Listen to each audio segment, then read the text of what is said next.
जय हिंद दोस्तों। आज हम समझेंगे जो वास्तविक संख्या पढ़ रहे थे। वास्तविक संख्या में हम लोगों ने कंसेप्ट को पढ़ा था। अब मैं आपसे प्रॉमिस किया था कि कंसेप्ट ख़त्म होगा तो आपको एमसीक्यू क्वेश्चन जो ऑब्जेक्टिव क्वेश्चन है वो मैं कराऊंगा। ये हर एक एग्ज़ाम में आपके लिए इम्पोर्टेंट होता है। तो ज़्यादा से ज़्यादा आप लोग वीडियो को लाइक करेंगे। चैनल पर नए हैं तो प्लीज़ चैनल को सब्सक्राइब कर लेंगे, वीडियो को शेयर करेंगे ताकि ज़रूरतमंदों तक पहुंच सके। ठीक है, चलिए वीडियो को स्टार्ट करते हैं। सबसे पहले अगर देखें क्वेश्चन नंबर 1 आपसे कह रहा है। क्वेश्चन नंबर 1 क्या कह रहा है? 1 कह रहा है कि √3 है। बोल रहा है कि √3 है। √3 क्या है? तो √3 अपरिमेय संख्या क्या है? अपरिमेय संख्या है। ठीक है, क्योंकि इसका वर्गमूल नहीं निकलता है तो क्या है? अपरिमेय संख्या है। तो आप यहाँ पर क्या करेंगे? परिमेय संख्या नहीं होगा, प्रकृत संख्या नहीं होगा, है ना, अपरिमेय संख्या होगा। क्या होगा? अपरिमेय संख्या। राइट आंसर क्या हो जाएगा आपका? अपरिमेय संख्या हो जाएगा। ठीक है, मैं आपको इधर समझाता चलूंगा। ठीक है, नेक्स्ट क्वेश्चन में हम लोग आ गए। क्वेश्चन नंबर 2 आपसे कह रहा है। क्वेश्चन नंबर 2 कह रहा है कि √5 है। क्या पूछ रहा है कि आपसे? √5 क्या है? तो इसका वर्गमूल नहीं निकलता है। जब जिसका वर्गमूल नहीं निकलता है, रूट में रहता है, तो उसको अपरिमेय कहते हैं। क्या कहते हैं? अपरिमेय। क्या होगा? अपरिमेय होगा। अपरिमेय ऑप्शन नंबर बी में आ रहा है। क्या होगा? ऑप्शन नंबर बी में। ठीक है, नेक्स्ट क्वेश्चन की तरफ हम लोग चल रहे हैं। नेक्स्ट क्वेश्चन आपसे क्या कह रहा है, इसको हम लोग समझेंगे। नेक्स्ट क्वेश्चन आपसे क्या पूछ रहा है कि प्रत्येक धनात्मक सम पूर्णांक निम्न में से किस रूप का होगा? जितना भी धनात्मक सम पूर्णांक होगा ये किस रूप में होगा? तो ए के रूप में होगा, क्यू के रूप में होगा, 3Q के रूप में होगा, 2Q -1 होगा? नहीं। कैसे नहीं होगा? क्योंकि सम लाना है तो आप जानते हैं कि धनात्मक पूर्णांक 1 2 3 4 5 तक होता है ना। तो अगर Q बराबर 1 रखेंगे तो सम नहीं आएगा, यानी ऑप्शन नंबर ए भी गलत हो गया, है ना। 3Q यानी 3 गुणे 1 रखेंगे तो 3 आएगा, यानी ए भी क्या हो गया? विषम हो गया, ए भी ऑप्शन गलत हो गया। आप सी में देखेंगे 2Q यानी 2 गुणे 1 रखेंगे तो 2 आएगा।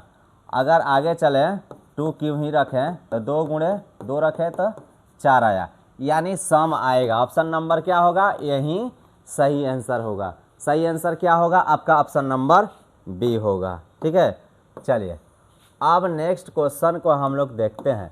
नेक्स्ट क्वेश्चन आपसे क्या कह रहा है, नेक्स्ट क्वेश्चन के बारे में समझे। 2 या 2 से अधिक अभाज्य संख्याओं का मशक कल ही बताए थे। जब आप जाएंगे कंसेप्ट पढ़ेंगे तो उसमें ये चीज़ बताए थे। 2 या 2 से अधिक अभाज्य संख्या, 3 भी अभाज्य, 5 भी अभाज्य है, कभी भी अभाज्य संख्याओं का एचसीएफ निकालिएगा तो 1 होगा। क्या होगा? 1 होगा। क्या होगा? 1 होगा। ठीक है, 1 होगा। अब क्वेश्चन नंबर 5 पर चलते हैं। 5 क्वेश्चन कह रहा है, 5 आपसे क्वेश्चन कह रहा है कि 5 -√3 है ना, किस प्रकार की संख्या है? 5 -√3 किस प्रकार की संख्या, इसके बारे में पढ़ेंगे। तो आप जानते हैं तो 5 तो है ना बाहर है, लेकिन √3 का वर्गमूल नहीं निकला। जब वर्गमूल नहीं निकलेगा तो यह अपरिमेय होगा, और साथ में कोई संख्या होगा तो उसको भी अपरिमेय घोषित किया जाता है। तो ऑप्शन नंबर बी आपका सही होगा। क्या होगा? ऑप्शन नंबर बी आपका राइट आंसर होगा। अब 6 नंबर क्वेश्चन में हम लोग आ रहे हैं।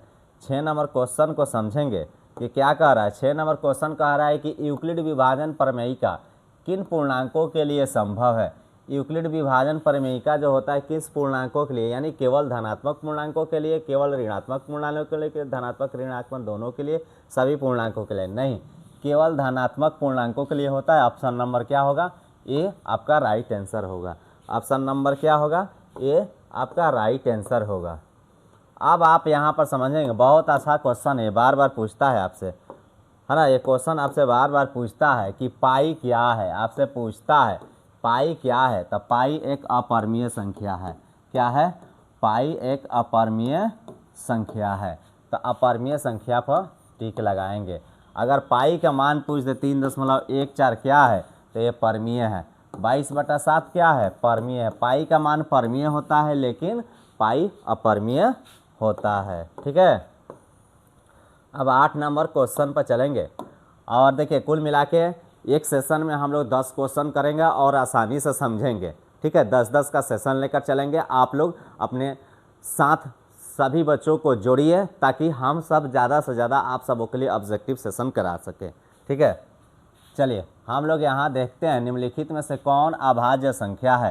तो आप जानते हैं कि एक और एक एवं स्वयं के अलावा अगर किसी अन्य से भाग लग जाए तो भाज्य होता है, नहीं लगे तो अभाज्य होता है। तो आप 23 देखेंगे, 23 को या तो 1 से भाग लगेगा ना तो 23 लगेगा, दूसरा किसी से नहीं लगा, इसलिए आपका राइट आंसर यही हो गया। ठीक है, राइट आंसर क्या हो गया ये। अब देखिए 9 और 10 क्वेश्चन को करेंगे और यहीं पर अपने सेशन को समाप्त करेंगे। ठीक है, अपने सेशन को समाप्त करेंगे। 2 और 2.5 के बीच अपरिमेय संख्या होगी। 2 और 2.5 के बीच अपरिमेय संख्या यानी √5 का होगा। √5 को निकालेगा 2 और 2.5 के बीच में आएगा। ठीक है, अब यहाँ पर एक चीज़ समझिएगा, कह रहा है कि वृत्ताकार पथ पर 3 धावक एक ही स्थान से दौड़ना प्रारंभ करते हैं। तो 3 घंटे, 4 घंटे, 8 घंटे समय लेते हैं। तो बताइए जो प्रारंभिक समय है यानी तीनों प्रस्थान बिंदु पर मिलने का समय क्या होगा। तीनों अगर मिलेंगे तो समय क्या होगा। तो तीनों को अगर निकालेंगे है ना एलसीएम, तो ये निकलने वाला है नहीं, निकल जाएगा। यहाँ 3 का 3 रह जाएगा, यहाँ क्या हो जाएगा 1, यहाँ देखिए ये 4, ये 8 हो जाएगा। फिर तो यहाँ क्या होगा, अब 4 से निकालेंगे यहाँ 2 हो जाएगा, सॉरी यहाँ 1 हो जाएगा, यहाँ 2 हो जाएगा। 4 दूना 8, तो 4 दूना 8, 8 तरीका 24, कितना होगा 24। राइट आंसर देखें तो 24 आएगा। क्या आएगा इसका राइट आंसर में देखें तो क्या आएगा 24 आएगा। कितना आएगा 24 घंटे बाद एक दूसरे को मिलेंगे। कितने घंटे बाद मिलेंगे, ऐसे सवाल अगर आता है तो इसको कुछ नहीं करना है, लघुत्तम निकाल देना है। जो लघुत्तम आता है वही उसका आंसर होता है।